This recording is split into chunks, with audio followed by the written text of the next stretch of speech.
Tara ka-worshipers, samahan niyo ulit kami. Maghahanap tayo ulit ng mga random na tao at ipapakilala natin ang Panginoong Hesus sa kanila. Hindi namin alam kung saan kami dadalhin ng Lord.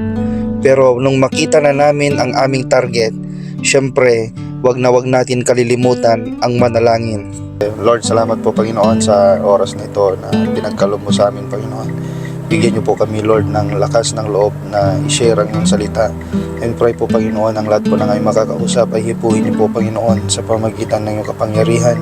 At Lord, maging ang mga manonood sa video ito, hayaan niyo po, Lord God, na hipuin niyo po sila at makilala ka po nila, Panginoon, sa kanilang buhay. Maraming salamat po, Lord.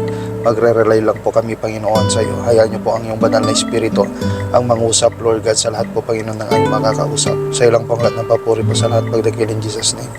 Amen. Yun nga guys, meron kaming nakita na dalawang security guard. Sila po ang lumapit sa amin. Inausap namin sila kasi sila yung nagtataka kung sino kami. Baga gusto nyong magkaroon ng price na t-shirt, may mga konting question lang ako baka gusto nyo. Baga gusto lang ninyo. Hindi mahirap. Huwag kayong mag-alala, hindi mahirap. May tatanong lang ako. Huwag kang mahiya, kuya. Taga saan ba kayo?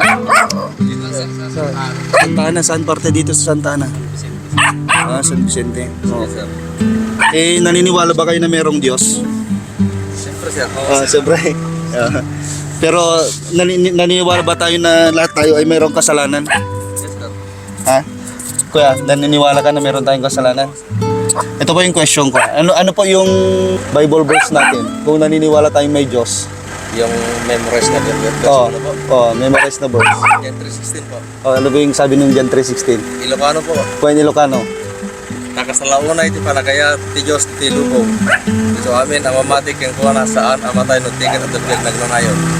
Purihin ang Diyos kapatid. Meron palang alam si Kuya sa Biblia.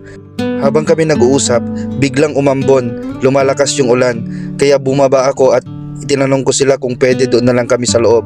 Sabi nila, sige pwede lang. Kaya pumasok na ako, sinamantala ko na yung pagkakataon na sila'y makausap, sila'y malapitan, at sila'y may panalangin. Ang goal namin, makilala natin lahat si Kristo, si Jesus, yung nag-iisang Savior natin.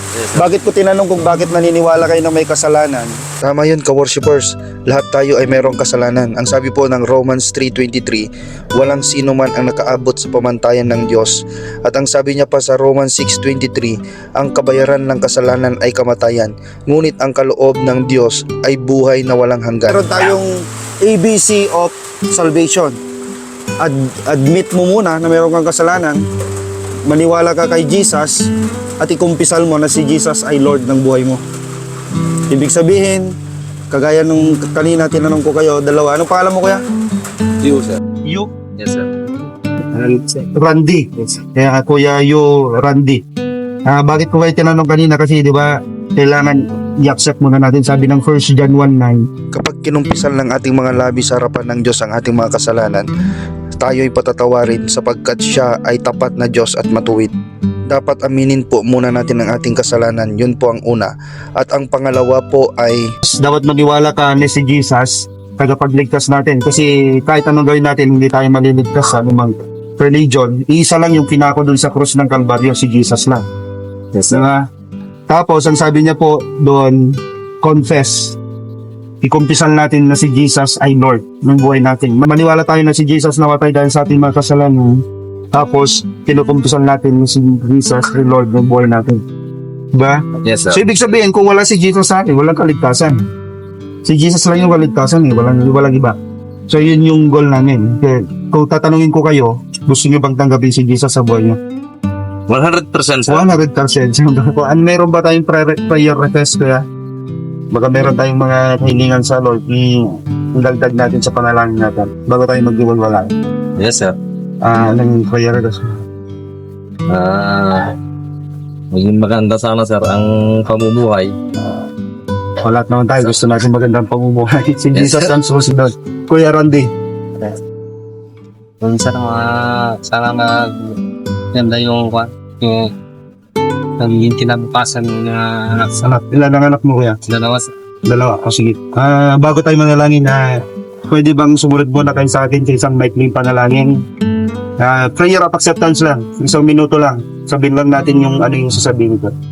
Pero dapat galing sa puso natin kasi useless yung panalangin kung sa bibigyan natin. Dapat galing sa puso. Sige, pikit lang tayo. Sasabihin natin, Panginoong Jesus, Panginoong Yesus, maraming salamat maraming salamat na sa oras na ito, na sa oras na ito, nalaman ko nalaman ko na ako isang makasalanan. na ako'y isang makasalanan. Naniniwala ako Naniniwala ako na ikaw ay namatay, na ikaw ay namatay, ngunit muling nabuhay ngunit muling nabuhay dahil sa ating mga kasalanan. dahil sa ating mga kasalanan. Inaamin ko Inaamin ko na hindi ko kayang iligtas na hindi ko kayang iligtas aking sarili. aking sarili, Kaya tinatanggap kita kaya tinatanggap kita bilang tagapagligtas bilang tagapagligtas at Panginoon ng aking buhay. at Panginoon ng aking buhay. Isulat niyo po Sulat niyo po ang aking pangalan ang aking pangalan sa aklat ng buhay sa aklat ng buhay diyan sa langit.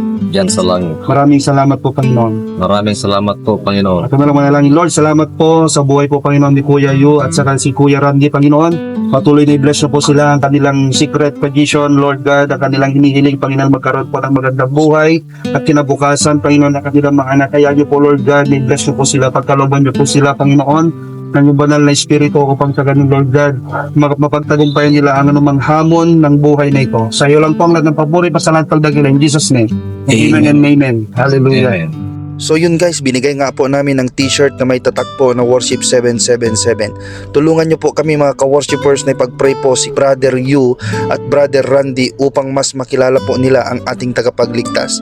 Walang iba kundi ang Panginoong Yesus na siyang nagbuwis ng kanyang buhay sa krus ng Kalbaryo. Huwag nyo pong kalilimutang i-follow ang ating Facebook page at i-share ang ating mga videos dahil malaki po ang natutulong nito. God bless you all. Purihin ang Diyos na buhay.